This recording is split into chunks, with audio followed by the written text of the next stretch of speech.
ऐसा हुआ है इसलिए आज अरे रैली कर इसलिए रहे हैं। क्या अभारतीय के लिए, जो भारतीय नहीं है उनके लिए प्रतिवाद कर रहे हैं।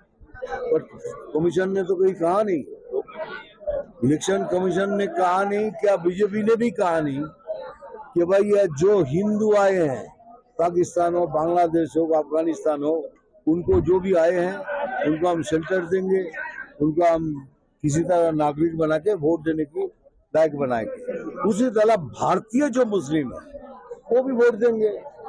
लेकिन इसके अलावा कौन है जो है अभारतीय है, जो भारतीय नहीं है, उनके लिए मिছিল कर रहे हैं।